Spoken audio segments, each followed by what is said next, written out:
The title is In Search of Multiple Readings. Now, Marcel Duchamp said that a work isn't finished until it's in a raw state, until it's viewed.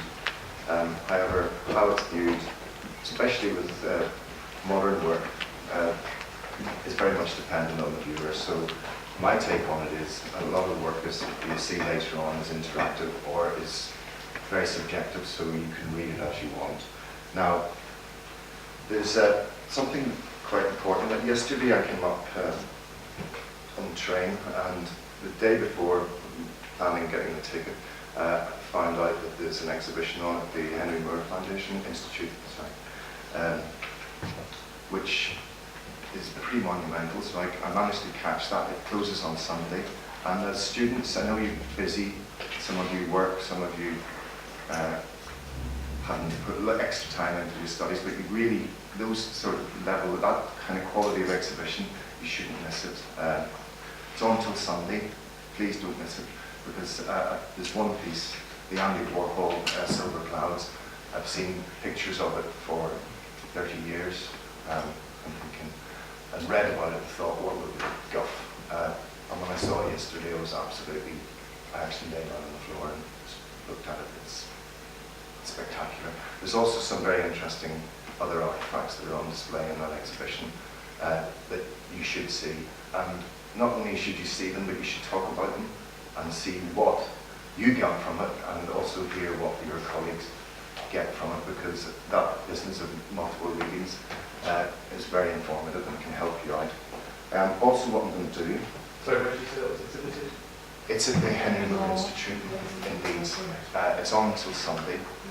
Please don't miss it. It's exceptional.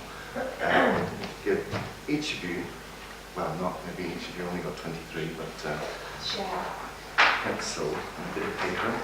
So please do something. Make notes. If you get bored listening to me, make shopping lists. But do something. So I'm going to ask you to pass these around and take a pencil. Are you expecting somebody's birthday? Nope. No, you can keep them unless you've got something you'd like to share.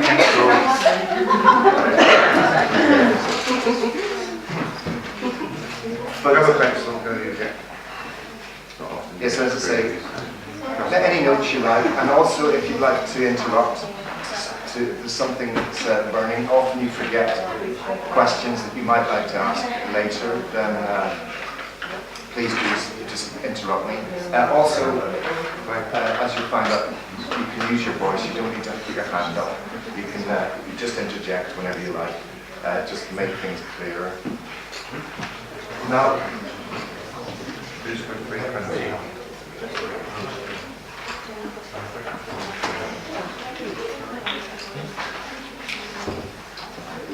stories are the narratives framing. Work can be viewed in lots of different ways. And if you go to that exhibition in the Henry Moore Institute, there's actually a piece of mineralised rock, and the mineral is a new discovery. It was only discovered this year. It hasn't got a name yet, but it's there, an artifact in stone in a glass case.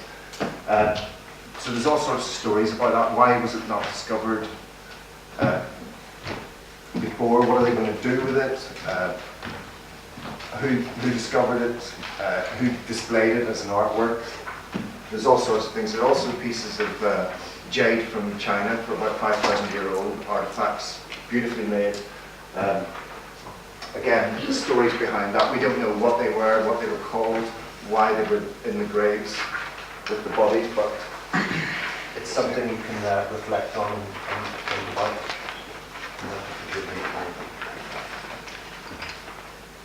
Now, there's an American poet, and he's also a translator of Native American artwork and oral history, which is stories. Now, Bringhurst sort of puts it that the story is at the top of the food chain. It's actually all of us, all the planets, all the subatomic particles only exist to facilitate stories. So it's an interesting kind of take on just about everything you do, or everything you've experienced, everything you encounter, because everything you see or touch, listen to, feel, only for those few milliseconds, or in fact, in some cases, nanoseconds, is the experience. You're actually cognizant of what's going on. After that, it's a memory.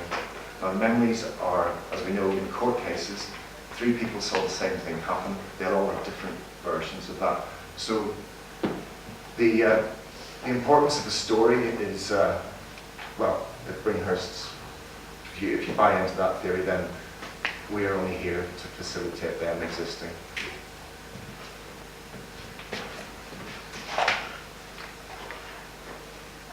Now, this is a hilarious example. I went for about half an hour. This was in a massive Tesco's in South London. One of those ones where the curvature of the earth, the corridors are that long, the shelves are that long that you can't see the bottom shelf at the other end. Now, this was the Weight Watchers section. Now, the Lindor section was about 200 metres away.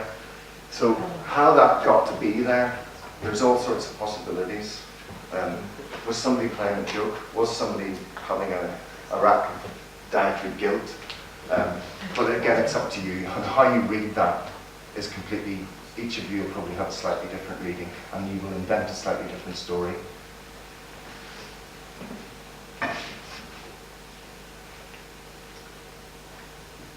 Now, I kind of function quite well. I appear to be seeing and looking at you all, making eye contact, but in fact, I can't see.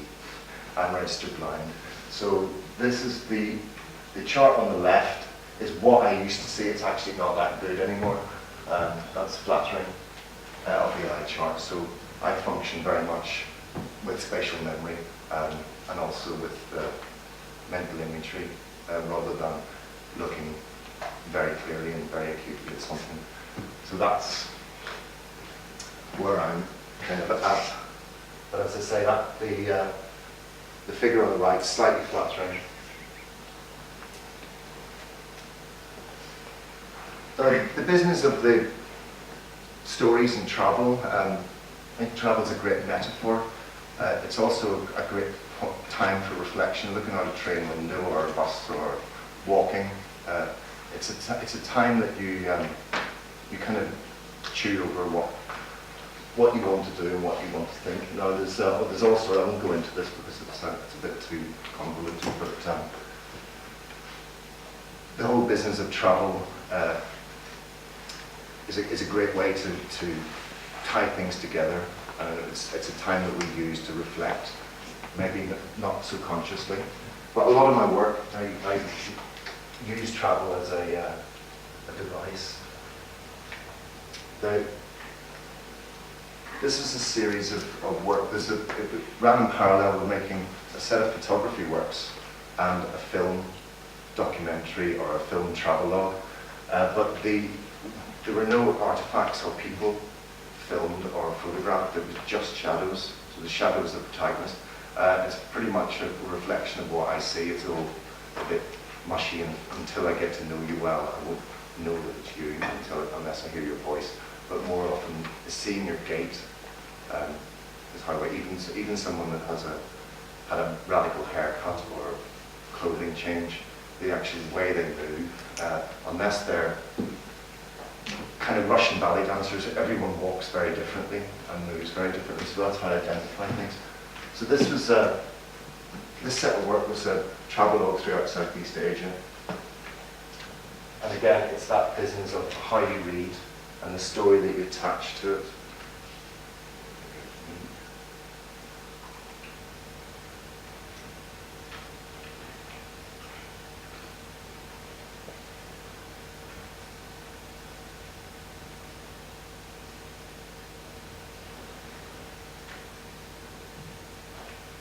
I'm just going to play a few of these, go back and maybe just explain them. They were all, the still images were untitled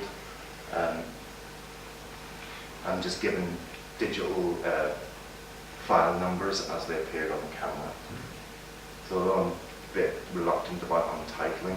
To give these a title would have very much changed how you read them, how you look at them. Which is to say, if I told you what they were in the title, then that directs your reading.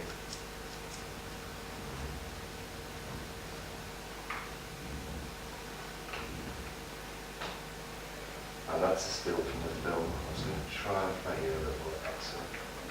I'll go back. So this was a street sweeper.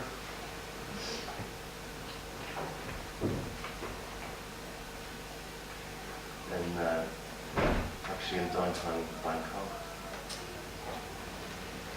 And this was the shadow of a hotel sign, a bit like those American neon signs, but without the neon. It was just letters.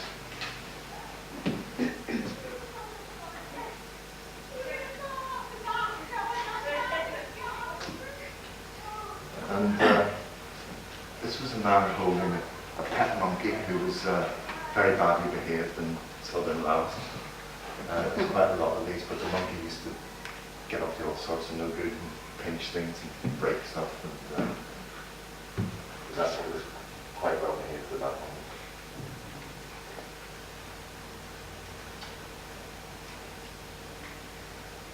This is a Samlaw driver, which is a three-wheeled bicycle with a cabin on the back.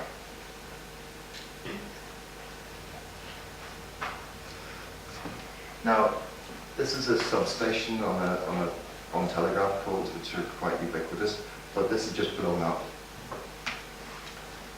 So if I titled that substation after the explosion, it would have completely directed those that encountered it into a particular reading.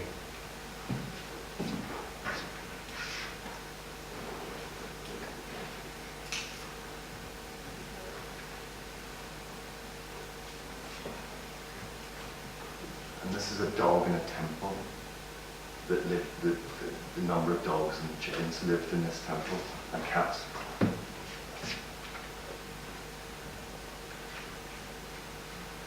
Now, I'm going to just play a little clip from the film that went with this. It's about 30 minutes long, so obviously not going to play it all, but that's a still from it.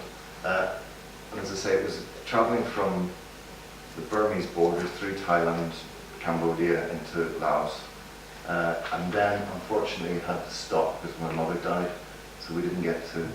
We'd hoped to make it about 40 minutes long, but and go full circle, but that wasn't to happen.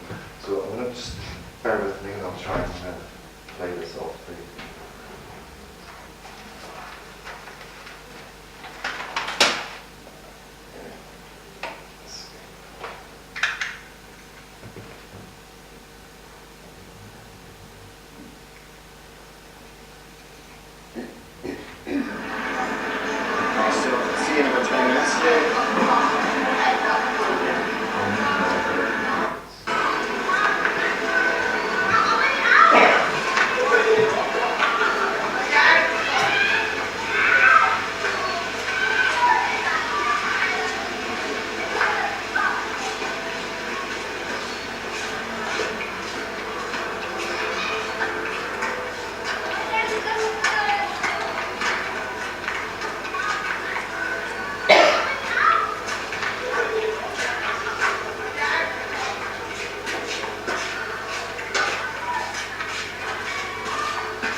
With making that film, I was very careful about the sounds and the images are actually as they happened. There's no cutting or taking in, oh, that's a good sound or that's a good image. Also because of the languages, it would be a bit like if you're making something in Brighton and a bit of it in Leeds, and you have those people's voices. Now anyone that's knowledgeable of that area will go, that's wrong, because suddenly you're in one country and then you're in another. So we kept it as it happened, so that all of the sounds, and occasionally I used that clip, that particular section, because there's some black frames where we didn't have enough footage, but the audio was consistent, so we thought, well, what hell, do we need anything? And it's also that there's a moment to reflect or to kind of gather up your thinking, if you're still with it at that point.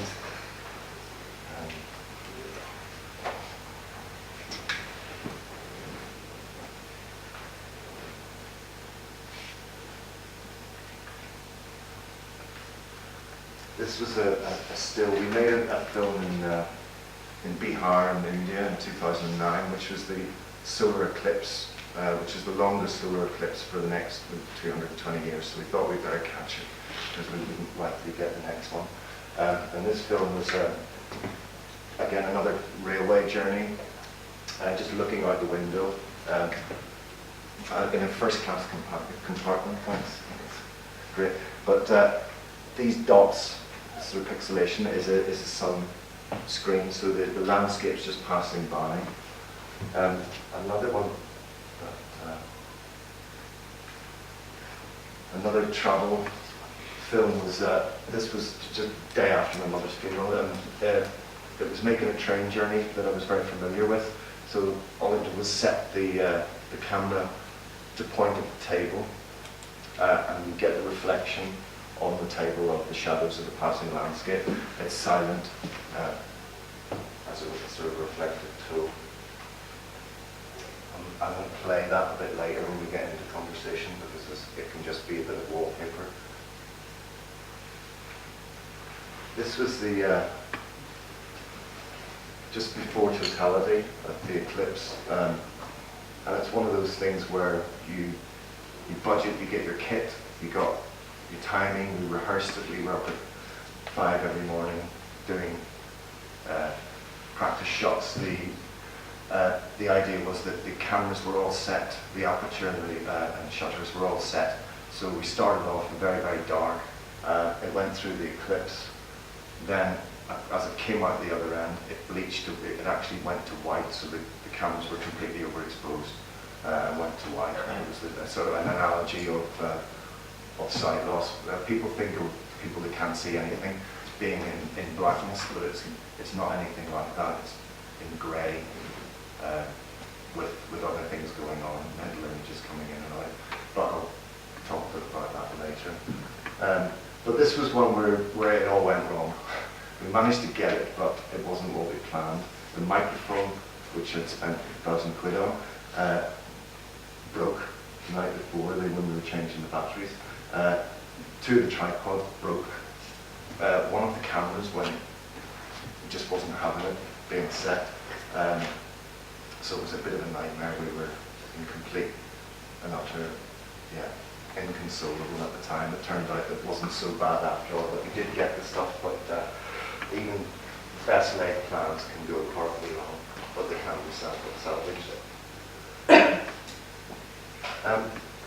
The last sort of few years I've been making a lot of sound works. The bells and gongs. I was fortunate enough to just do a commission at the weekend for Camden Arts Centre, which casting a series of bells as a performance. So we poured the bronze in the garden at night, which looks fantastic, a bit like glass making but faster. But the notion of bells is, for me, that they signify, church bells. It's births, deaths, marriages, ships, time, and it's a kind of universal practice, in China and certainly in Southeast Asia, the word for time, for hour, is mo, which is onomatopoeic, well, lao and shan and time, which is onomatopoeic for the sound of the gong. How many mo? And the same thing applies here. So I think bells are, for me, the notion of being able to ring something. This is a short film in Bihar or a still from a short film of this Japanese bell, which is a 6.5-ton Kyoto bell, which is a famous bell casting of Japan, but it's in an Indian monastery. And the film is much about the person ringing it, who's obviously very chuffed to have a nice little paid job, and all he has to do is ring the bell twice a day. But this is another film of a Tibetan temple and monastery, and this huge wheel, people could turn it, this prayer wheel, but there were 2 bells at the top, and the film is just the ring of these bells by people turning it, and it's very meditative, but again, it's a bit too long to maybe try and play it a bit later. And this is another one of the Sri Lankan caste bells in the Sri Lankan monastery. The business with bells is another film I did, but it was for Cape Farewell, which are a charity that look at the arts and scientists. They go to the Arctic and measure ocean temperature, salinity, ice sheet loss, polar bears kind of problem. So what I did was I cast a bell, which is it was actually from a copy of an old fire engine bell from sort of pre-war, but cast it in ice and then and filmed it melting, which takes about 16 minutes, I think, before it falls off. Again, that's silent. That's it, just before it collapsed. A commission I got from Cass Sculpture Park, which was from a prize in 2011, and this was a proposal, and it was reflecting kind of educational and arts funding cuts. So this is the cut bell. So it's just a profile of the outside shape. When they make bells in a bell foundry, the mold making is that half. The inside describes the core of the mold, and that just spins around, and the outside determines the coat. So that is basically creates a space that they pour the metal into. May I ask how big is that, please? This is only a maquette. The real thing is 4 foot, which is a 1-ton bell. So a 4-foot bell is 1 ton, a 5-foot bell is 2 tons.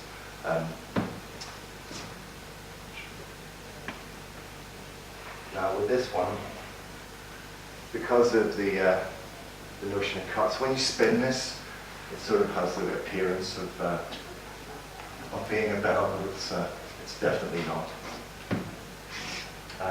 That ended up.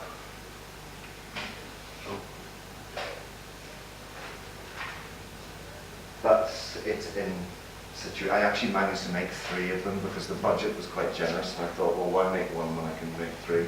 And if they flog them, then I get some money from it.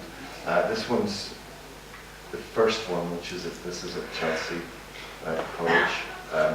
It's on a swivel, so it can spin, and it can be run by people. So if you hit it, it sounds a bit like a very large orchestral triangle. So it's a ting button, but people are welcome to ring it or spin it. That weighs just over 54 kilos. That one, and I made thinner ones with bells and with gongs. The thicker the metal, the higher the note, and the thinner the metal, the lower the note and the longer the sustain. When they cast church bells, they always make them slightly thicker and then grind them down when they tune them. because you can't make something, you can only make something lower, you can't make the note higher.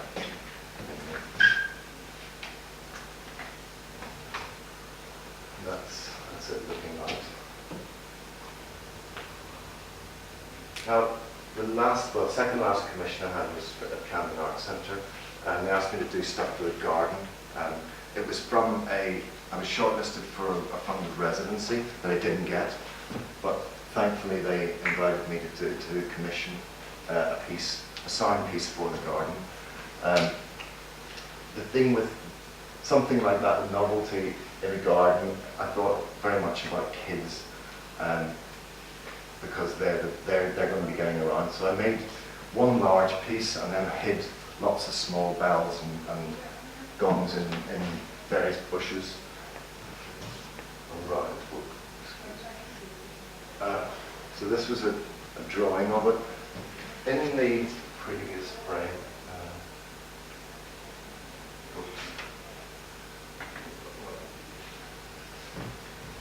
this is the sort of centre piece of the garden. The gallery's over here, and this is a cafe area that I'm standing on. Why not? But this tree, this is an ash tree. Now, there's lots of, and at the back of the garden up here is an elm tree. Now, in the 1970s, the elm population in this country was wiped out. So I was thinking very much about the performative side of the piece that I was going to make, but also that there were issues about gardens that people could relate to. So this was my mock-up of the piece. It was from a leaf that the actual piece was a leaf that took from the tree, pressed it, and then modelled it up so it was that much larger. Whitechapel Bell Foundry cast it.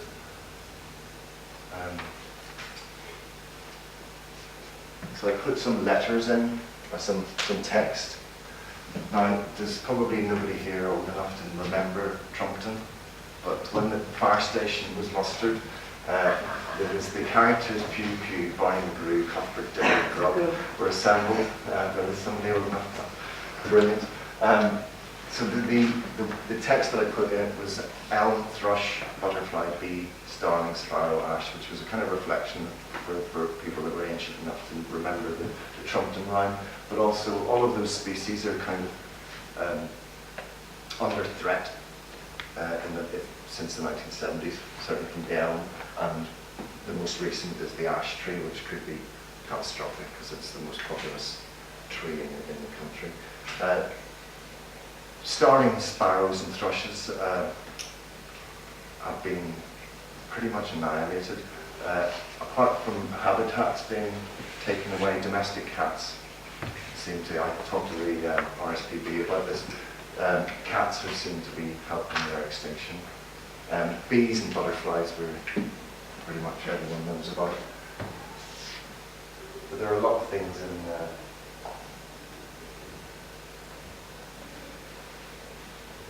this was pouring it at Whitechapel, which is quite exciting. And I'm going to do another piece out of my own money, just to see this process again. When bronze is poured, it's usually poured into a closed mould, so you don't see what happens. Now the people at Whitechapel, there was assembled about 15 guys looking at this happening, and some of them had been there for 40 years, 50 years, and they never saw it. They were just swearing about that they'd never seen anything like it. When just before you pour bronze, bell bronze is slightly different to sculpture bronze to give it the ching, but they put in some phosphor, copper, to push the oxygen out so there's no little bubbles or honeycombs in it.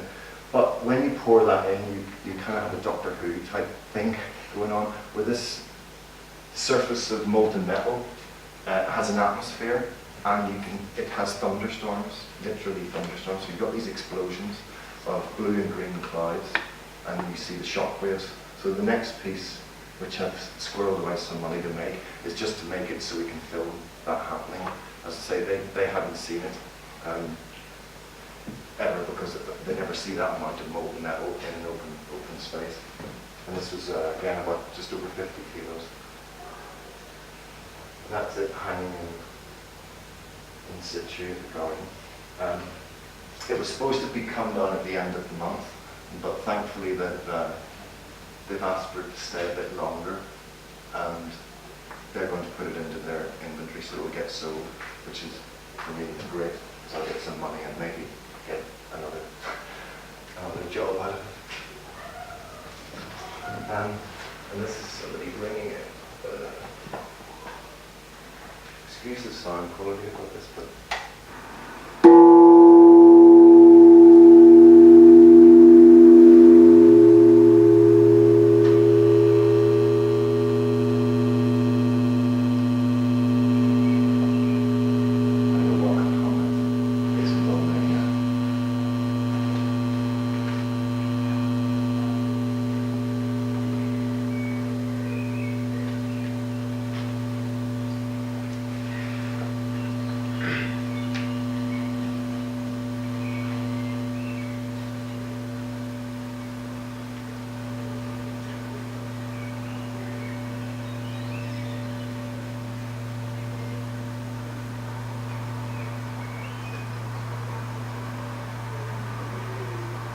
traffic noise you hear, that's the A1, which is just at the bottom of the garden to the left of the picture.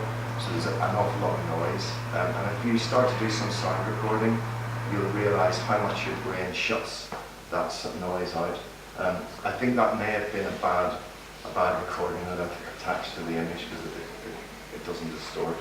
But the notion of people being able to whack things, I really like. Because it's an unusual, in a museum or gallery situation, you can't photograph anything, you can't touch anything, you certainly can't touch anything. Whereas in my work, you can whack that all you want, and people do, which is great.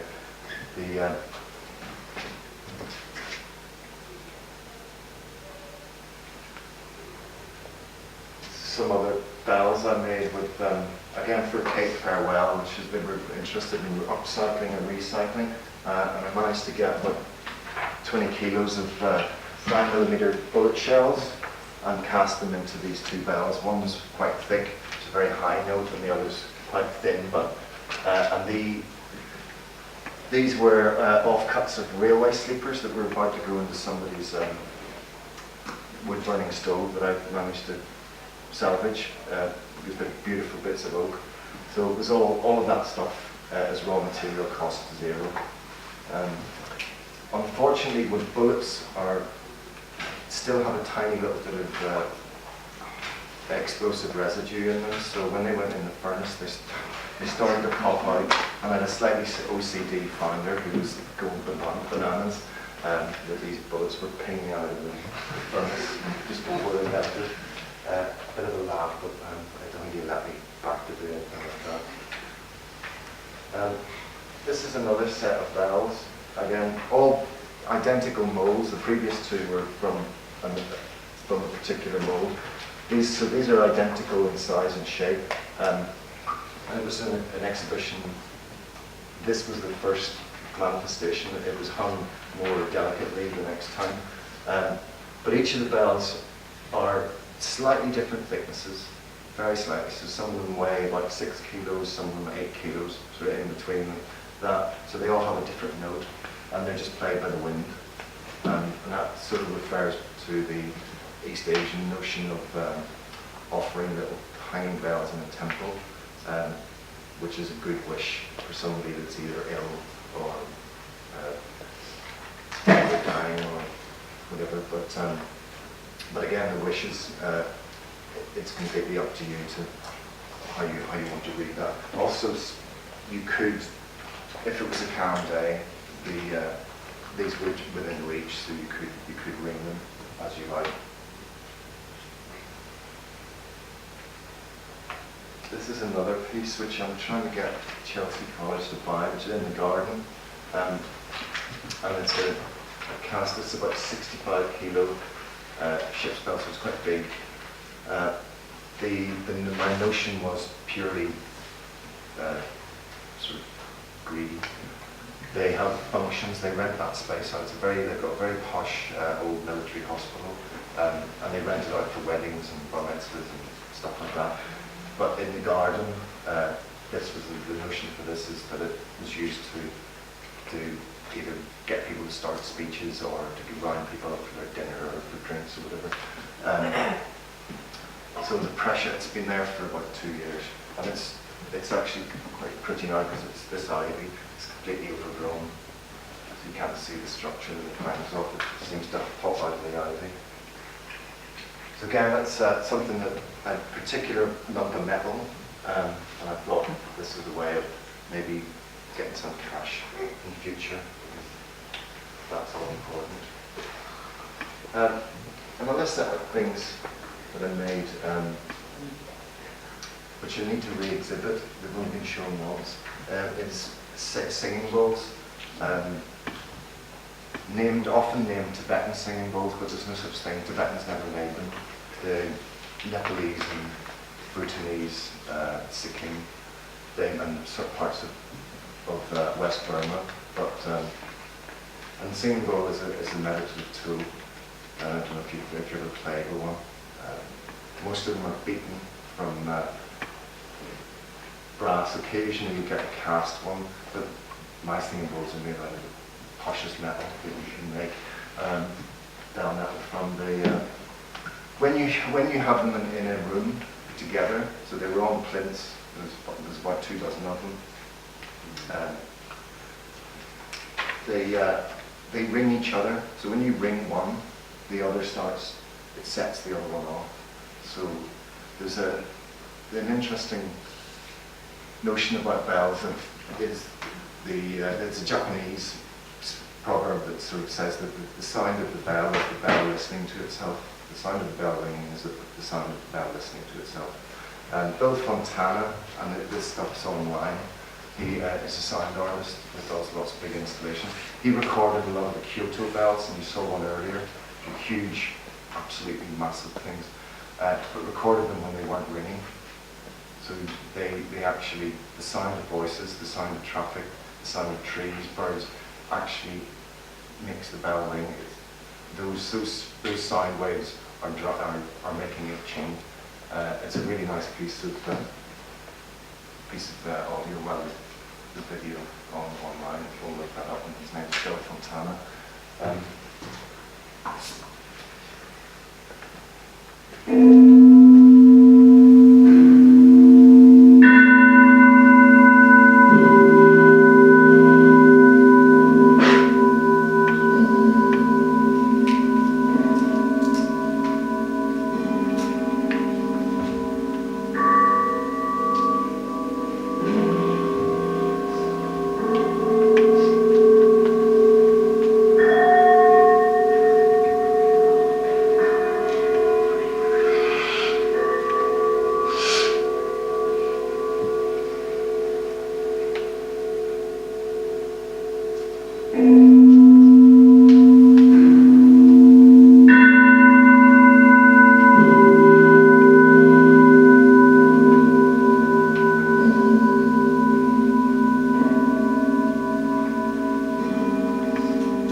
This recording was just me, just before the exhibition came down, because I went down and haven't recorded it, so I was just running around hitting things.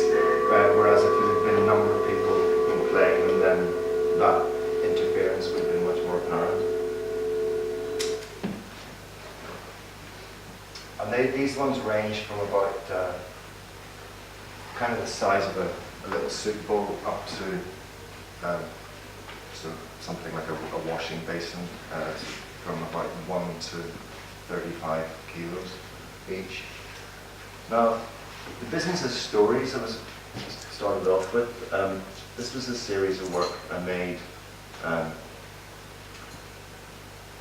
Started in 2007. Great friend of Edward and I's, Derek Lawrenson, the late Derek Lawrenson, brought me back at Gong from Burma, which kind of got me into the whole bell metal thing. So it was a bit of a sort of personal disaster in the period of 2 months. Derek died, my mother died, and my partner got cancer. And this is a cast objects, or personal history object. But in some ways, autobiography really irritates me because it's all about me. But in this case, it's fine because I was only disclosing certain bits and pieces, and it's also quite therapeutic to go through. This was a gong piece, which was my partner's, or late partner's, radiation mask for, which is a breast radiation mask, which it keeps things in place so they can target the radiation, and also the holes are to let the heat out, because it generates an awful lot of heat. It's like having super duper sunburn in the space of a couple of minutes. So I cast that. It has the number on it somewhere, her hospital ID, that she put into the wax. This was a series of works that my teddy bear, complete with odd arms because I chewed them a lot and they'd been restitched. My frying pan as a kid when I used to make omelets after school. A book that I buried, I won't say what year I buried it, but it was dug up in 1994. It's about so big. I used to love burying things, but my mother dug that up many years later.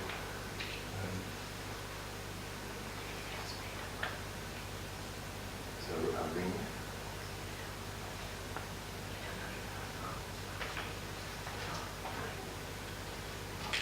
Yeah, that business of autobiography, as I said, I do find it pretty irritating, but it was a therapeutic process to go on, and it's not kind of laying yourself open in a sort of celebrity sense.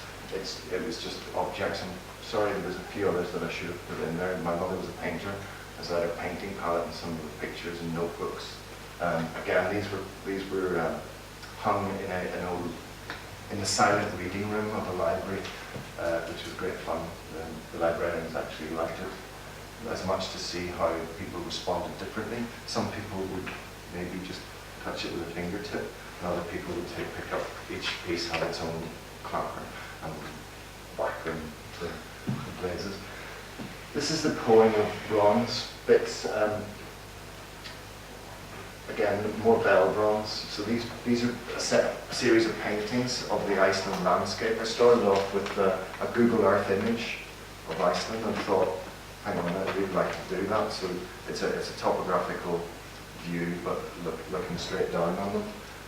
And basically how I did that was pouring the metal into an open mold again. In this case, it wasn't quite enough. There's about 10 or 12 kilos of metal in this image, but it wasn't quite enough to get that atmosphere that I was talking about. It needs about 50 kilos before that's enough to get it. So we didn't see so much of that. And these are how they came out. I think I got the Google image. No, that's not good. But again, these are paintings that run from about A2 size down to about the size of these. So there's about 15 of them in total. And it's very unusual that you can touch a painting that low and whack it with a stick to ring.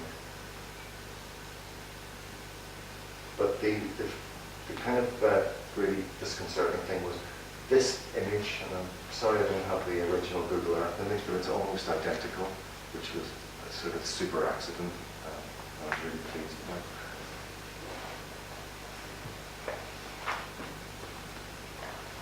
The holes are from gas escaping from the sand at the bottom of the mold, but as you find, there are some little spots. This is one here.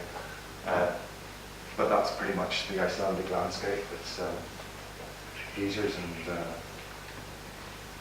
lakes.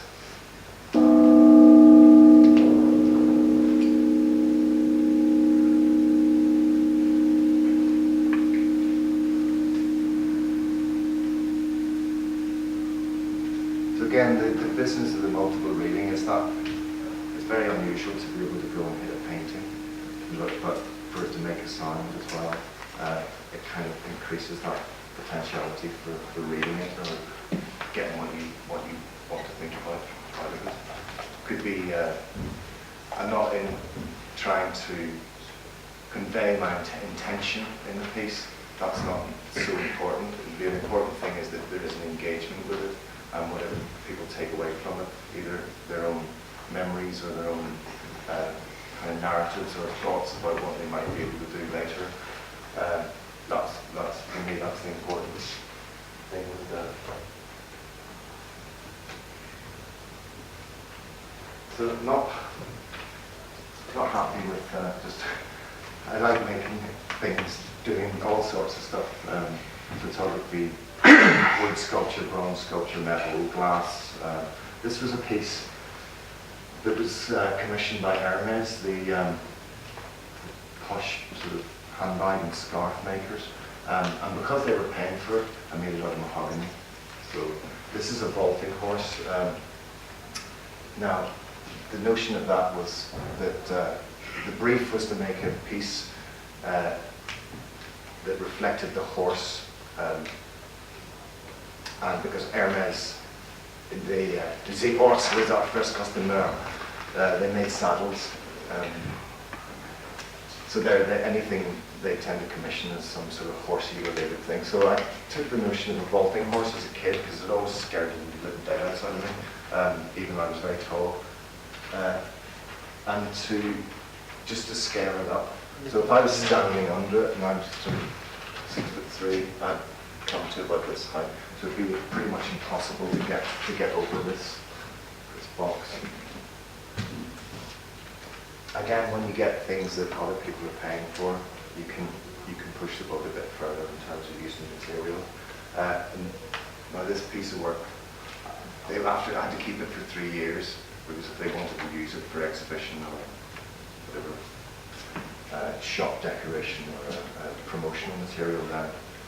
But thereafter, I could do whatever I wanted with it. So I basically kept it with these panels of mahogany and these legs, which are sort of 4-inch gauge lumps of mahogany. I thought, well, if it isn't a success, nobody wants to buy it, and I can always make something really nice, like a nice bit of furniture out of it. So,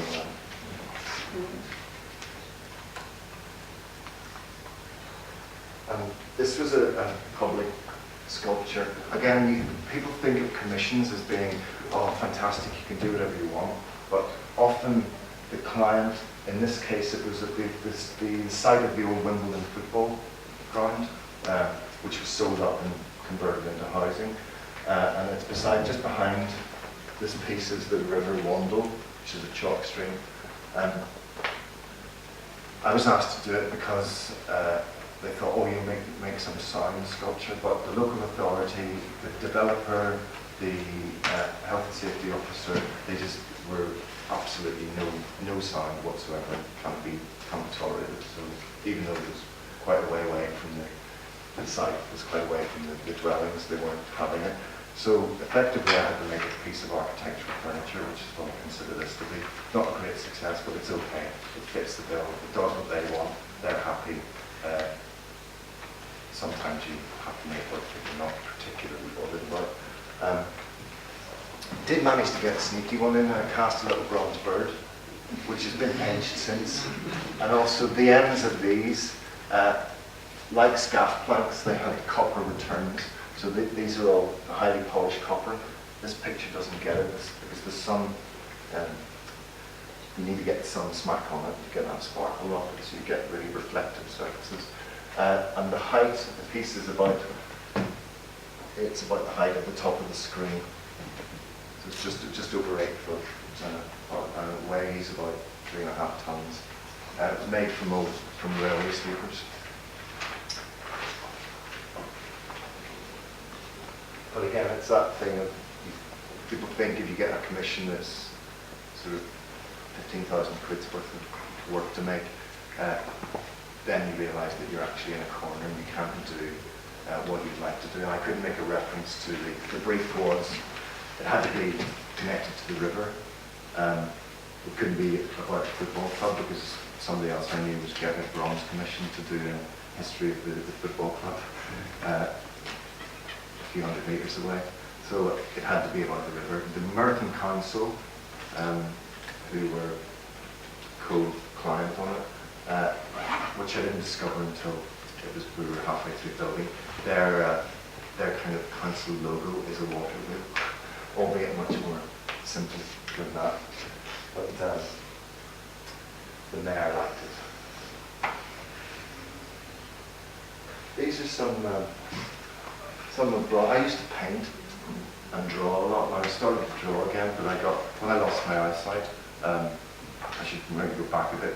I've worked for about 20 years as a lighting designer for opera and ballet, but that kind of came to an end when my acuity got to a point it was just couldn't see it well enough to do it anymore. But I also stopped painting and drawing because I was just terrified of being what I never believed in and still don't, but for some reason I got this notion that I'm really bad at drawing. No, I never believed that there's any such thing as bad drawing, because it's just making a mark. But in a slightly uncomfortable state of not being able to see and trying to relearn how to do things, I stopped painting and drawing, which I've started again. I'm going to intend to do quite a lot of it. So this was basically made of a full canvas, and I show these. There's a series of these, but I show them with the face away for two reasons. One is that there's a message. That's a silent painting that I'm not painting it. There's no painting. It's an object, but also, frankly, because the back's more interesting to look at. It's a bit the detail of the canvas and the staples and the little feathers, and I kind of like to leave things raw. I could have finished this, taken all of these are where the mold slightly get little feathers, some tiny cracks, and the metal goes in there. But because I can't see it to finish it, I think, well, what the hell was the point of making it to a sort of factory standard or a bronze casting or bronze foundry standard when I can't see it? Well, what's the point of spending a week trying to work on it and possibly doing damage, making a hole in it or cracking things? So I just leave things rough, which is really good because it saves me loads of time. And it gets me off the hook, and I've got a really good excuse. And that's another one. There's a number of these. So the series is called Silent Painting. The previous one, it's just over a foot square, but it's extremely heavy. It weighs about 12 kilos. So it's not the easiest thing to display.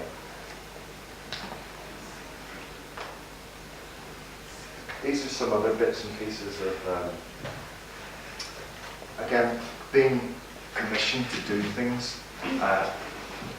There was a doctor asked me to issue.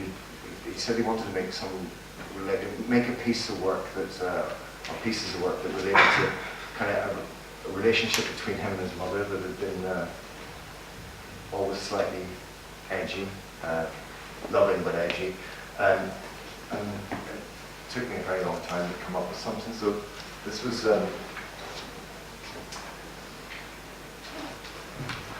She was always very proud, and they came from a very poor background, and he's now a very senior medical doctor. So it was Icarus and his mother, with the figures. They were about 14 inches high. And the wings, I don't know if you can see is in much detail. The wings are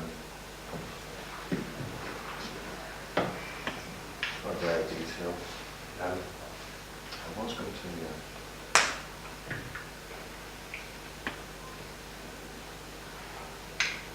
Doing things like this, is the process of making stuff I mean, I was doing some pinhole photography last night with Ed, and we managed to get an arc of the moon, which is, we were a bit disappointed about it, but then looking at the print today, I'm going, actually, I quite like that. Because it's a sort of perfect arc. There's no shape in it. We didn't have enough exposure, but working with glass, working with plastics, working with textiles, fabric, paint, drawing, ink, bronze, metal, wood, all of those things are going to inform you about something, either cost of doing things, the time it takes to do things. So it's great that even though you're not maybe minded to make work like that, it's really great to have a go and experiment. It builds up your skill set. You're going to meet people when you do it, and also you're going to find out how much things cost and how long they really take. Because even when you're minded and quite knowledgeable about the area that you work in, be it photography or sculpture or wood, textiles, when you're enthusiastic about something, yes, I can do that. We can really, let's get it done. How long is it going to take? And because you're enthusiastic, your keenness and your passion for it, it blinkers you, and I would say blinds you to it. It never takes how long you think it's going to take, and it never costs what you think it's going to cost. So even though you might know a little bit about it, or even if you know quite a lot about it, when you really sit down and think, it's easier to cost a job in time and money if you don't really like the job, because then you're going to find, actually that's going to be, we don't know about that, that's going to be tricky, that's going to be tricky. Whereas enthusiasm blinds you. So whatever it is I have a formula for it. Whatever it is you think it's going to cost, even if you sat down and thought about it quite a lot, and how long it's going to take you, multiply it by 2.4, and you're getting kind of close to what it's actually going to cost and how long it's going to actually take. But,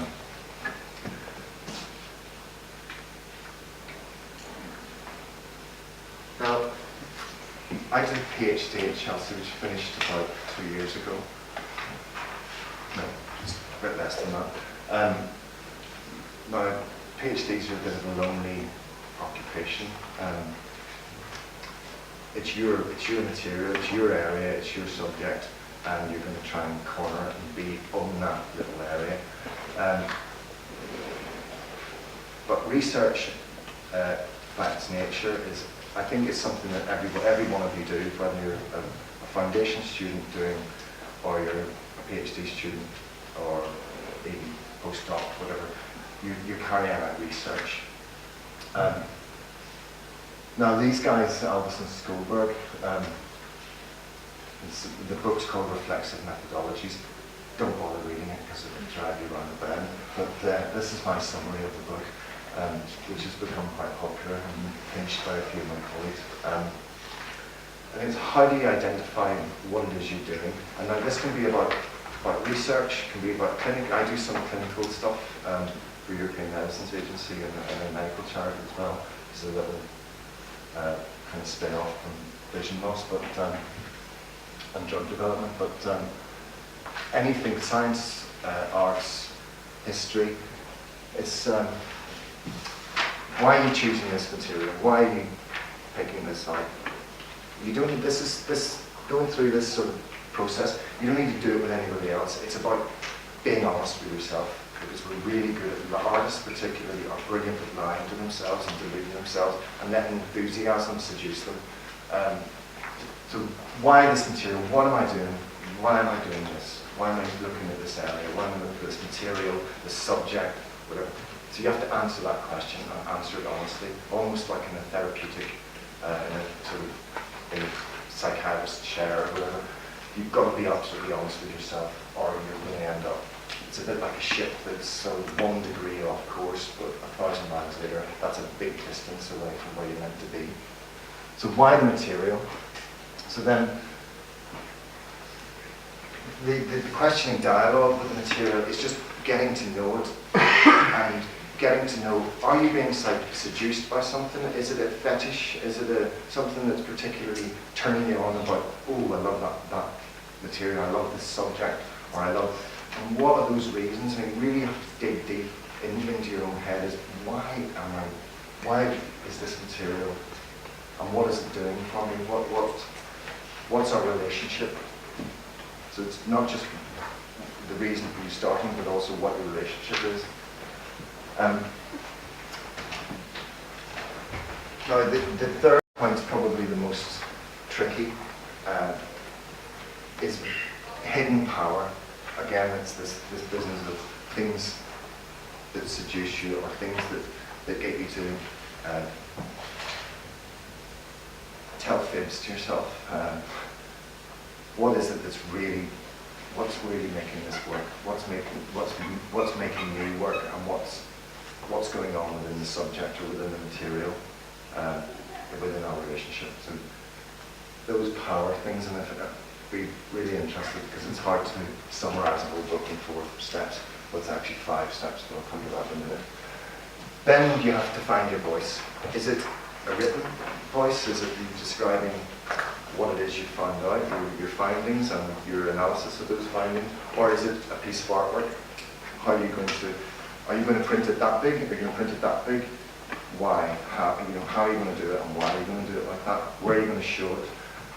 Who's going to see it? How are you going to disseminate what you've got, and how you're going to work out where the feedback comes from, and how you're going to filter all of that. So then when you got to that point, and you can use that for any step, then you go back to the start. So why that format? Why that paper? Why that mounting? Why that frame? Why that wall space? Why that order? And so on. You can do with just about anything. But I think it's the business is particularly in art. Research is key, and the business of going to exhibitions and talking to each other. Research is slightly, like for me, it's a very simple thing. It's finding things out that are outside of yourself. So you're finding out stuff about the world, and then if you want to, you can tell other people about it by writing it or speaking about it. But as artists, you're all doing research, whether you consider it to be research or not. Now, playing is great because you have happy accidents. Experiments fail. There's no such thing as a failed experiment, because you've learned something from an experiment, even if it's a complete disaster. You've spent money on it and you've got nothing to show that you can show others, but you've learned something. So experimentation is in itself, you're carrying out research and you're learning from it. It's very hard to realise, because there's a professor at Chelsea that he's in his 60s, and he supervised about 90 PhDs. He invented the rasterised computer screen, but when you ask him, he goes, I don't really know very much about that. And then he'll go on to say, oh, so-and-so and such and such and such and such and such and such. And he'll give you chapter and verse on where to go and look and read up about stuff. So the more you know, the less you know, the more you realise that you don't know. And it's very hard to as a student, to realise that you know more than you did. You always feel like you still don't know very much. Or, for example, particularly master's students, they think, I'm not going to fill my boots and then I'm going to come out and it's going to be great and I'm going to be able to do this and this and this. And then they realise when they finish the master's, it's like, God, I still don't know anything about, even though they've been engaged in this subject. So it's very difficult to realise how much knowledge you've picked up. But by using a method, something like this, but that honesty, because they say artists are great, we're really good at lying to ourselves and fetishizing things, but that if you can kind of identify that honesty in questioning why you're doing things, I think that makes it acknowledging what you're doing and having an understanding of that, and even saying, well, I could do it better if I did it that way, but I don't want to do it like that because whatever reason. As long as you've got your reasons and you're making things pretty isn't good enough. Making things that look beautiful isn't good enough. If you want to do that, then by all means. But in terms of the artistic kind of community, won't put up with it. Then at the moment, the Wreath lectures are being broadcast on Radio 4, and my brilliance just Grayson Perry is doing it now. He's Grayson Perry's quite a bit of a celebrity, but he has identified, certainly in the first lecture, he's identified what it is. Although he didn't go into it in academic terms, he didn't cite the usual suspects. Is what makes art great, or what makes it sort of good. It's a really tricky one. So if you say, well, if you democratize it, then you're going to end up with Big Brother. And on the other end of the scheme, if you're making an elite group of people decide, which is effectively what happens but the bigger that group is, maybe the better. Then the elite kind of run the show. So you have to have a bunch of curators. You have to have maybe dealers. You have to have people that write about it on your side. So it's not just a case of you think, great, people love my stuff, it's going to be good, and it'll all be fine. It's not like that. It's much, much more complicated.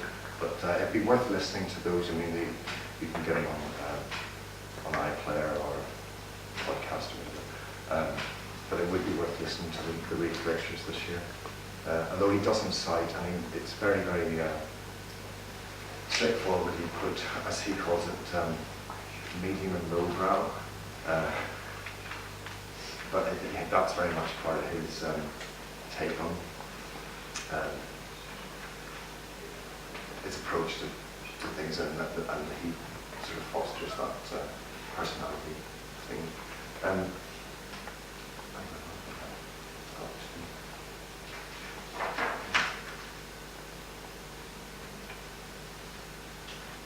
Actually, I'm going to play another. That's meant to do. I'm playing a little bit of short. This is very short, and a few minutes long.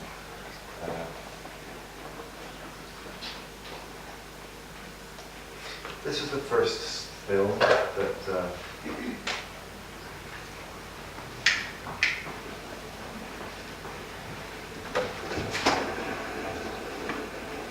ineluctable modality of the visible. At least that if no more, the thought through my eyes. Signatures of all the things I'm here to read, C-spawn, C-rack, the near inside, the rusty boot, snot green, blue, silver, rust, coloured signs, limits of the diaphragm, but he has in bodies. Then he was aware of the bodies. Coloured. How? By knocking a sconce against them? Sure, go easy. Baldy was, and a millionaire. Nuestro colore de quesano. Limit of the diaphragm. Why in? Diaphragm. A diaphragm. If you can put your 5 fingers through it, it's a gate. If not, a door. Shut your eyes and see. Stephen closed his eyes to hear his boots crush, crackling, rattling, shells. You're walking through it. House in it. I am astride of the time. A very short space of time.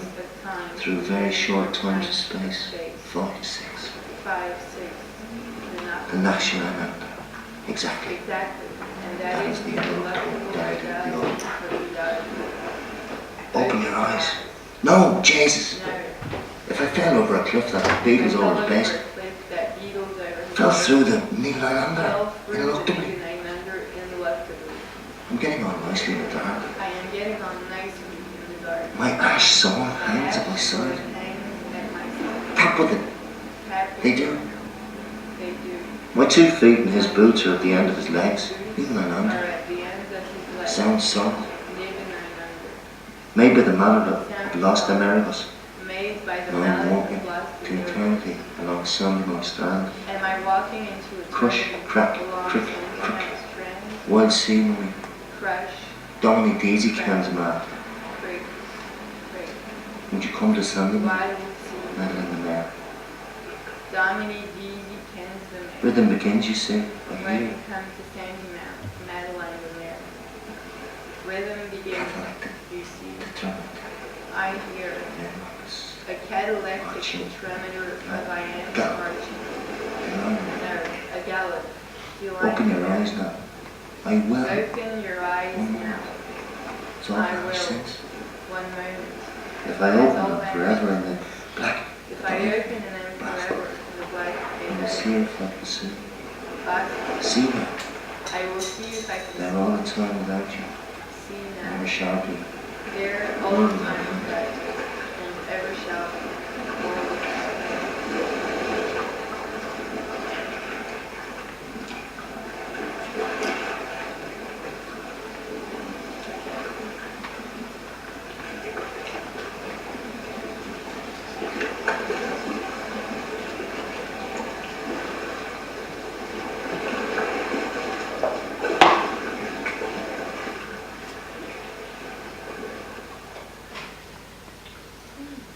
Yeah, that was it. After the sort of vision loss, that's what was the first piece I made, kick it off. And it's a piece of from Ulysses by James Joyce, which some of you may have been tortured enough to read. But there's a piece in it where there's the poet who's lost his glasses, is kind of takes the notion further, the story in his head, walking along the beach, and he's imagining what it's like not to see at all. And the reason for the female voice is that Joyce has got that multiple readings thing, is that there's a character, Madeleine Maire, who's actually is a French watercolour painter that Joyce had a bit of a thing for, so that he was sort of harking after, even though he was married at the time. But anyway, we'll go into that. What I'm going to do is just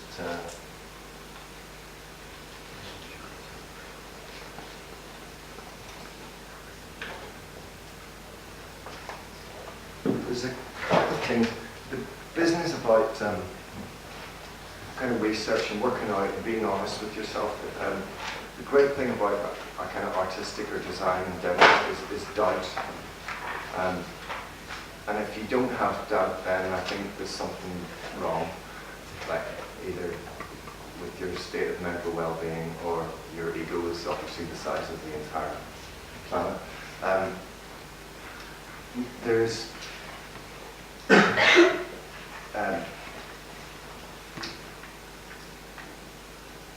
just names occasionally just go straight through the head.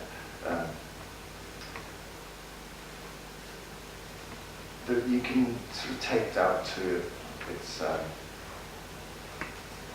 logical conclusion, which is what Descartes called radical doubt or radical uncertainty. And that's a really healthy thing because it helps you kind of identify where you are. So you're in a pool. He describes it as being in a pool of water, and you don't know where the bank is and you don't know where the bottom is. So you're sort of flopping about going help. But in that state of uncertainty, then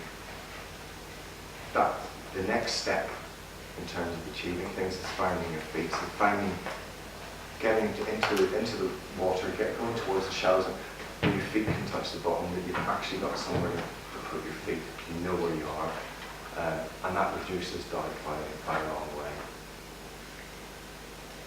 But if you don't have doubt, the thing that comes full circle is a bit like that Alvison and Stolberg 4 or 5 point cycle, is that as soon as you solve one problem, you've got doubt about another one. But that's perfectly natural and admirable place to be. So the notion of certainty, I mean, some of the most famous and wealthy artists that I've met are incredibly uncomfortable and uncertain people, and aren't confident at all, despite the millions and the great collections around. I won't mention names, but Tracy Emin's a great example of somebody that is really uncomfortable about what they do and uncertain about what they do. But whatever you think of the work, I think that's a great quality to have that uncertainty, because to be pompous at any stage in the game is probably the most unpleasant human quality that it can be. But the business of keeping making things, the last time I was here, 3 years ago, one of the students that I met was a Swedish woman that was doing a lot of pinhole photography, and I hadn't actually done any pinhole photography until yesterday. So I thought, yeah, let's do some pinhole photography. So I went to the Slade, and there's a guy I know that has done a lot of pinhole photography and publication, and he lent me a camera. And also, I have just bought a new Porsche digital SLR, and the old one that I've got isn't worth very much. I'm thinking, what do we do with it? You know, I don't get hardly anything for it on eBay or whatever. I thought, right, turn it into a pinhole camera. So it's one that, rather than waiting for the paper and although wet photography you've got here, just a brilliant resource. Lots of universities, printmaking, wet photography, all of those have gone, and once they've gone, they'll never come back because they're so expensive to replace. So to having that facility here, you're so lucky, because a lot of colleges just don't have it. Certainly at Chelsea and Wimbledon, colleges don't. London College of Fashion, London College of Communication, all that's just gone, which is a shame, but you've got access to it. But the thing I'm interested in with digital print, although I had my first pinhole photograph since I was a kid last night, with the digital photography, you can take that process and speed it all up, because you can find out what you've done wrong. It's a big guessing game, but for those of you that want to do I don't know if, I know Edward's not great for the mathematics of it, but find out something else yesterday was the calculation of the formula for how to generate a pinhole, which, if you want to write it dead simple, is your distance between your pinhole and your paper or your negative, whatever that distance is in millimeters. You have the root, the square root of that distance, so if it's 100 millimeters, square root of that is 10 millimeters, and then you divide that by 25. So you end up with 0.4 millimeters is your aperture. So that's the formula. You can, well, I'm going to make this one for my old Canon digital SLR. It's just a case of the lens cap, or the body cap, when you've got no lenses in to protect, keep dirt and dust outside, is to drill in dead center, drill a reasonably large hole, about 6 millimeters, 7 millimeters, then put your pinhole material on the back. And because it's an SLR and I'm going to be trouble, I'm going to spend a little bit of money and have the whole laser cut so it's spot on, it's in the center and it's the right size. So I'm going to give them a piece of material that fits in there. They cut the whole dead center. But that's the formula for that. So just a piece of knowledge acquired yesterday. So it's the distance, the root of the distance divided by 25. There you have the optical. Mentioned the Heidi, or Heidi mentioned me earlier about writing. Now, you all have to write. You're in an academic institution. That's what you bought into. If you wanted to be an arts assistant and do it in the old school way, you can't really, because there's so few artists that can afford to have you there, even if they're paying you negligible amount of money. But also the education is transferable. So whether you're an artist or designer in college, you can take those skills and those problem-solving skills, and you're not necessarily going to be an artist or designer. You can use them in any industry, because it's about thinking through things, and also use of English and other languages. Referencing is absolutely important. If you work in the internet is great. really fast. It gives you stuff. It's not knowledge. It's information. Information and knowledge are not the same thing. Most articles, they claim to be academic articles, aren't academic articles. They're badly cited. They're not dated. The authors aren't necessarily credited. The bibliographies aren't there. They're no use. They're absolutely useless to be. If you want to cite something, if you want to research, you've got to read books and you've got to read papers. When I say papers, it's from journals. The library will have, and you're connected to a big university, so you've got access to a ridiculous amount of material in journals, which you can get through, I don't know what we call it in university, is it e-learning? But if you go to your librarian and ask them, how do I get this? They will tell you. But to do a Wikipedia or to do articles related to, even if it's college-related stuff, if it's not cited properly, it doesn't have a bibliography, if it isn't dated and it doesn't have the author clearly marked, then don't use it because it's likely to be untrue. And it's very eggy if you're saying, I'm making this case, I'm making my argument, and I'm using this to back it up. So I'm basically taking a pack of lies that somebody's made up to back up my argument. That's really lazy scholarship, and there's no point. You've got a library, you've got electronic libraries, use them. The internet's great to find out things quickly, like something like a formula like that, and formula, brilliant. You can just tap it in, write it down, go up and do it. Use it for that. But for writing, you've got to show that you thought this through and you've worked it out by reading and by referencing other things. So that's my bugbear, and I think a lot of academic staff are similarly minded. And as far as plagiarism or cheating or paying somebody else to do your work, or just forget about it, just don't bother. Defer, go sick, get a note that your dog ate your homework, but whatever you do, don't cheat, because you will be caught. Not only will you be caught, you will be remembered for having done it.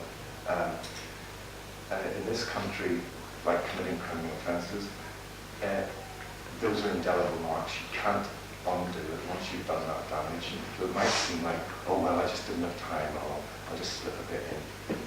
You will be caught, because as the internet's that big, so are the search engines designed to be able to identify. So even if you reword things, the machine will catch you, and the university uses machines to check that your stuff's not being. So don't do it. It's just it's like shoplifting when you've got hundreds of quid in your wallet. For a bag of sweets, it's just completely ridiculous. Don't even consider it. I'm going to stop there and try and get you lot, if you've any questions, but if you don't, I will. So if you do have any questions, I won't continue with it. Thanks. I had a question. For people who have an impairment in one sense, they find that their strength of other senses is increased. Have you found that, and is that reflected in your work? Is that why you explored the use of sound with the Bell project, for example? Looked at different aspects. Does that come through in the work? There's two answers. The thing is that the sound thing was not really related. Initially, it was more about our great friend Derek, who kind of got me enthused about sound. So it wasn't so much that the sound was compensating for vision or replacing it. But it's easy to read it that way, but that's fine. But that wasn't my initial intention. It was more about actually passionate about it. And I always used to love church bells, and go on walking around country as a kid and go over the hill to the other side and listen to the different bell. But in terms of the compensation, what people think, oh, blind people's hearing gets better. It doesn't. Nobody's hearing gets better. What happens is your brain plasticity means that, for example, London taxi drivers, if you scan, and they have done, if you scan an area of the brain called hippocampus that deals with spatial recognition. The London taxi driver has to do a thing called the knowledge, where they know basically the whole map of London before they get their black car license. So it takes them a couple of years of learning the routes from and the street names, and which is an amazing thing. But through the process of them doing the knowledge, they scan the brain. That bit of the brain actually gets bigger, or the electrical activity in that bit of the brain gets bigger. So what happens is your senses don't get better, but your brain gets better at using one sense to compensate for the other. We all do it, but we've got filters. For example, I mentioned earlier about if you want to do some sound recording, you'll be really shocked about how much sound, how much traffic, how much crap there is which you don't hear because your brain's constantly filtering it out. In fact, people who live beside a railway line, they say, "Oh, I don't hear it anymore," because their brain is cancelling it. When you walk into a pub or a cafe, it's really loud cacophony of sound. Somebody's talking about you, you'll hear it. So that brain is, all our brains are, we're filtering things out, but we're fast enough to have a kind of conscious switch to go, hang on a minute, you're talking about me, or you're talking about me. And you will hear that, or you will not hear anything, it will just be a hub, love, love, love, love. So senses do, you have to compensate. I'm quite lucky because I always have good spatial memory.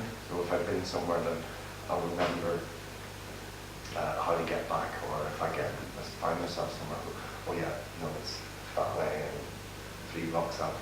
Now, I did a little bit of research into it, but it became too much of a project. But at the Wellcome Trust, they were doing some neuroscience stuff, and we reckon, not that we take to the whole project further, but is that it's done by counting, in my case, or people with very low vision, that you're actually subconsciously, you've got a little counter going, and it's either time-based or more likely footstep-based.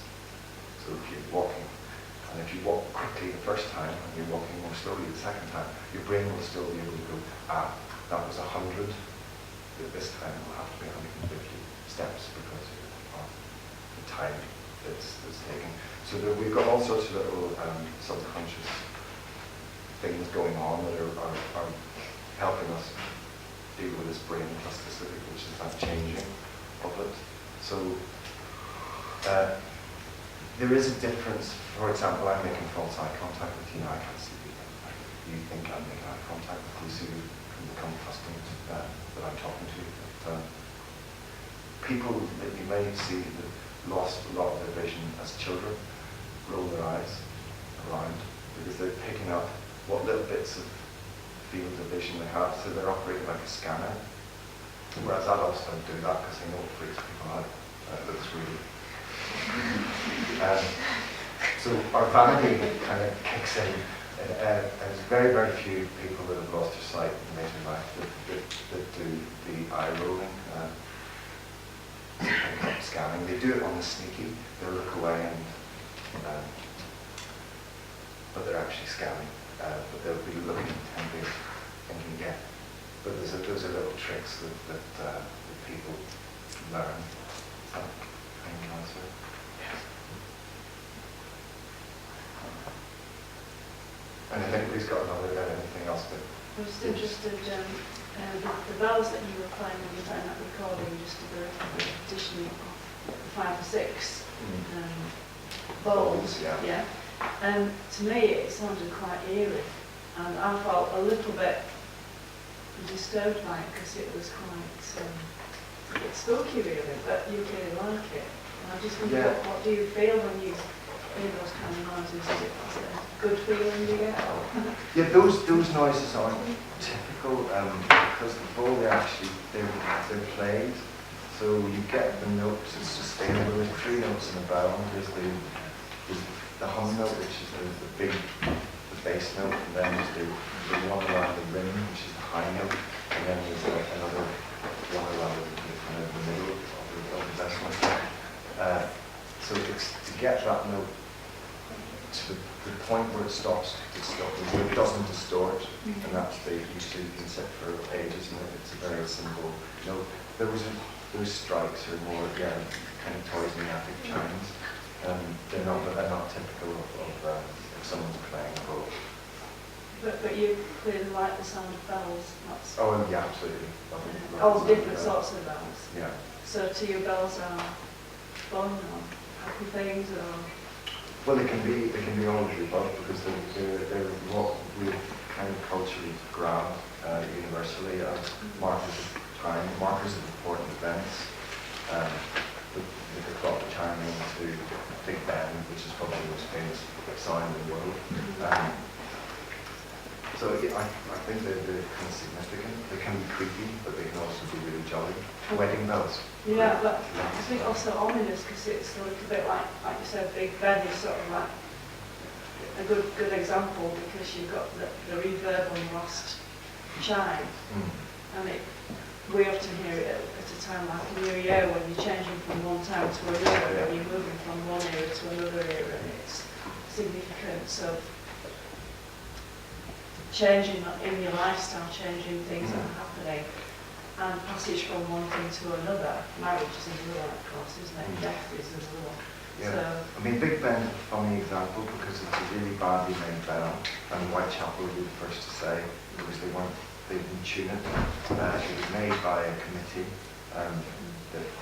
so it's out of tune and it's dissonant. So you can hear like a harmonic note on a guitar or. It indicates a wobble, there's a wobble to it, so it's out of tune.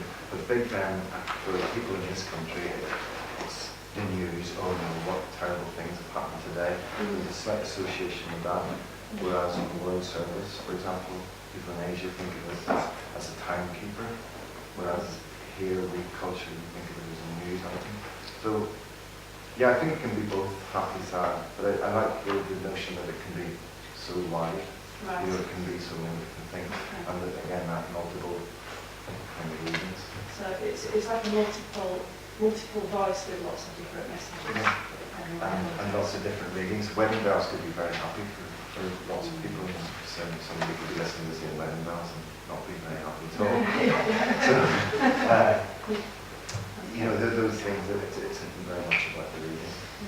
Right, thank you. I think, you know, Aaron, as we mentioned, our great friend Derek, bringing you the bowl, your first bowl, wasn't it? You first got. And, you know, to me, that will trigger a memory for you. Yeah.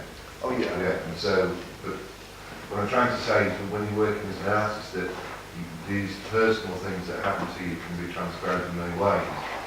Right, so if that starting point would have gone in memory of Derek, that could just symbolise, and I'm not putting words in Aaron's mouth, I'm not saying this is blind to it, but I can think of that as, yeah, this is now going to be a memory. And what I'm talking about is any memory for Nick, then that could be your memory. So am I close to the mark there? Yeah, there's, I mean, now that you mention that, this little bit of text here, I can't write, I have to write so big. So that little character there, it's a Lao language, it's law and law, which means lung, which is uncle, which is what we all call them. So that, basically I write little hieroglyphs, and there's another one, there's a bell shape. So basically I can attach lots of material to that. So that little, just that one word can, oh yeah, and I won't mention that and that and that and that and that, so you tie in, and we all do it. I do it maybe a little bit more radically by because I use pronounced symbols, but if you imagine, you read your own shopping lists, all of you will write the shopping list very differently, and you will have shorthand that will contain all sorts of things, maybe things that you don't want to write down, and they seem to be written in pen and ink. But you all do it, so you basically, your shopping list contains an awful lot more information than is written on the page. But yeah, the point of sort of from an artistic perspective, that the memory is what's the initial driver, or the kind of nostalgia with that is driving, but it also can drive something else. You know, it can sort of can jump fields, can be, start off as, oh, I'll make some bells, and then it can end up being pinhole photography. So it doesn't necessarily have to be straight through, but certainly it can be the kind of the kick that starts things that you can't that starts things off. With your photography and your films, you use a lot of simple shapes and shadows. Is it because subconsciously you're trying to let people know how you see the world? And if not, and if so, have you managed to raise more awareness of issues? Yeah, I'm surrounding blindness kind of. and other disabilities? The attempt is to how to put it. For me, it is very much about how I see stuff. There's no acuity, there's no detail. It's just shape. As I mentioned earlier, how people's game, how they move. If I know them, if I don't know them very well, then it's I won't just walk past. But there is an element of that. I mean, I was for a time when I was doing a PhD, I was really kind of awkward about the business of the artists that I interviewed, which were all full-time professional artists who were blind. Two of them were, in an attempt to be scientific, 2 men, 2 women, 2 white blind with no vision, and 2 that were sort of at my level of we saw a little bit. And I was really kind of frightened of being a blind artist. That's just it's a bit like, I'm an outsider, I'm a mentally ill artist. It feels like it's a real stigma, and it puts you in a place that you can't really get out of. You're hemmed into that corner. So I was really troubled, and all the people I interviewed, and more, some I didn't publish, but they said they were artists that happened to be blind, or happened to be disabled, or happened to be, rather than, but I've kind of gone the other way, and I think, oh, what the hell, what's the point in kind of trying to fight off that stigma? If it's going to get stuck, it's going to get stuck. I'm not making a big noise about it, but I'm not going to kind of be too cautious or too careful, because I believe that if you're bigger than that, if you can sort of overcome that, rather than buying into other people's ageist, racist, sexist, whatever kind of thinking processes, if you just go, well, actually, there's a better way to look at it. Stop them. They're primitive. I'm not. I think that's the way it goes. But in terms of trying to be informative or educationally informative, I don't mind kind of talking about it, or in some ways people. There was a book I wrote. It's not published. It was for an exhibition, but it was just written kind of one-liners about, or little remarks about what it's like not to see, identifying things. And the title of it was because I have blind spots right in the centre, so if I get very close to somebody, and the title was, if I look at your face, I'll see your cleavage, and vice versa. So that it was and it got a very good response, because lots of people say, oh yeah, right, now I get it, my friend, she has vision problems, or and also when they read through the little kind of, a lot of them are comic anecdotes, or little one-liners, in that style, not quite as brilliant and crass, but then people did get it. The business with, I think, with vision is that people that are close to, very, very close to someone that has a visual problem or a hearing problem, or they understand it. It's people that are just that slightly, a little bit further removed. For example, the RNIB won't sell you lenses or telescopes if you come in over the counter, because they used to sell just hundreds of thousands of quid's worth of stuff that people would give as presents and all happy. But it's a completely useless, inappropriate piece of kit, because it hasn't been measured. So people all over the country, there are drawers full of lenses that are useless to people. whereas someone that would know or know the person either knows the prescription, knows what they need, or else would say, let's go, I'll get you one of these. So it's tough to educate, especially people who get in mind. So.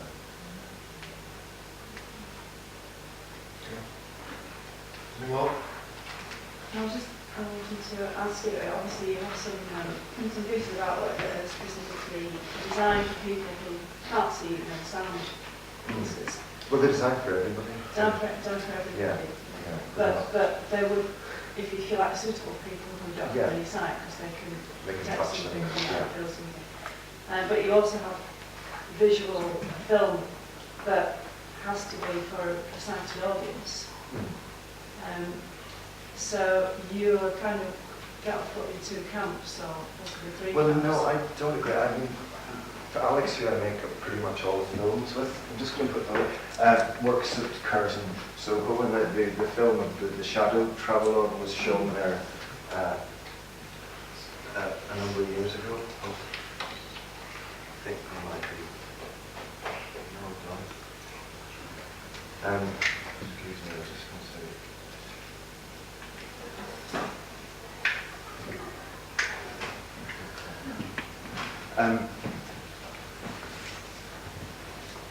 So I can go to Curzon, so go around the Curzon cinemas and see anything for nothing, but I hardly ever go. But when I do go to film, and I know a lot of blind people that see nothing, that do go to the film, you go with somebody, for example, I don't like to go to conventional feature movies unless I'm with somebody that's really on money, and they'll go, detail, you know, and see that, and they tell you, it's a very important bit. Dear John, I'm going to kill myself for your video. I will say that, but why do you do that? I can't say, so the detail is all important to watching kind of film or telly. I've never had a television for a time. So the thing with, because it's not necessarily immediately accessible, there's no reason why it can't be. For example, audio description's been around for a long time. So written description, which is often available in large print braille. So I don't think that just because someone doesn't have the sense to be able to absorb the material in a conventional way doesn't mean that you're excluding them from it. Yeah, my particular problem is, as I've worked as my tutor, I'm a teacher, but I'm also in the secondary and A. And I've chosen for my subject as an illustrator to do some drawings regarding a character who lost his sight when he was a young boy from smallpox. But he went on to have extraordinary adventures. He's a real character. He's called Blind Jack of Knaresborough. Oh, the engineer. Yeah. So, and I keep getting pulled back by those tutors and various discussions that we have that I should be thinking about doing illustrations for the blind. And I find the whole concept of it very, very difficult because it's just not my visual medium. Well, the business that was the kind of the artisan school work thing is if you want to make this practice, you can't. The journey, the Shadow Journey, for example, was based on a book by Jason Roberts, which is it's a history book rather than a fiction. Based on this character called the Blind Traveller, James Holman, who was in the early 19th century. Now because he went on sailing ships, and it's a really easy read. It's an academic book. It's beautifully footnoted or endnoted and by Jason Roberts. It's a sense of the world of the Blind Traveller. And this guy actually hung out with a deaf guy, which is out from hand forward. Like, okay, I don't know how that worked, but it did. But the notion of reenactment, you can't reenact something. There's no Jeremy Diller, for example, the Batman. That's not a reenactment. That's a performance that refers to the Nodrin experiments. where they sort of were electrocuting people. They reenacted this. The Milgram experiments were done in the 50s, which is to prove that the power of scientists or medical people were saying, applying electric shock to this woman, and they would say, no, go ahead, just turn it up and apply another one. She'd scream, and they would do it because they were being told it was a good thing to do. But Jeremy Diller reenacted these, but those aren't reenactments, those are referencing something else. So if you're making an artwork, then maybe you have to talk then you have to acknowledge what it is, what you're doing, why you're doing it, how you're doing it, and what you're not doing. So once you've acknowledged that lot, then you can and interrogate yourself, because are you doing something fetishy that you're kind of getting off on, but you're not quite sure why? But they're looking into that. But I think it's a very interesting process, because as you sort of pointed out, it's a bit like swimming in a middle of a big pool, and trying to discover which direction you need to go in order to sort of ground yourself in order to be able to move forward. Yeah. And I suppose any process you go through that, hopefully you're doing it. Yeah, I mean, making anything for anybody. I'm going to make some work for women. Well, that's exactly. It's a really tricky thing. As soon as someone makes that claim, then it's like, what? I'm going to make something for poor farmers, or it's a really tricky. You're making it for an audience, but to make it specifically for that audience, it's kind of like ghettoizes and stigmatizes them, because it sets them apart with something different. But there's loads to talk about around that. So I'd be happy to do it. Okay, that's great. Okay, is that all right with everybody? Okay, so thank you very much.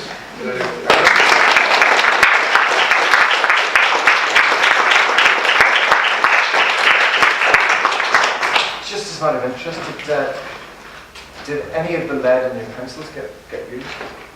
Yeah. Yeah. Was it relating? I'm more interested in, was it related to other stuff that you were doing, or like your shopping lists, or your things people I need to phone, or was it that sort of stuff that you were scribbling on? Sorry? That's great. I'm just interested. The other very bad rubbing question is, so there's three there's foundation, BA and MA. Yes. Could you stick your hand up if you're an MA student? And a BA student? And actually, and a foundation student? Great. So that's pretty good. It's nice to kind of talk to a wider group. But the other thing is that because you're on what are perceived to be different levels or steps, it doesn't quite work like that, because at a foundation level you can inform somebody at a doctoral level. You can actually make things happen in people's heads. So talk to each other, and as I said at the beginning, go to that exhibition, because it's I've been trying to see that for 30 years, and it's spectacular. It's a small show. There are other bits and pieces in the Leeds Art Gallery, but it's only on until Sunday, so please go and try to talk about it. If you go to exhibitions, talk to people, tell them that they're on, try to get them to go, and then talk about it afterwards, because it's going to open up so much that's going on with the work and with what you're trying to do. Thanks very much. Yeah.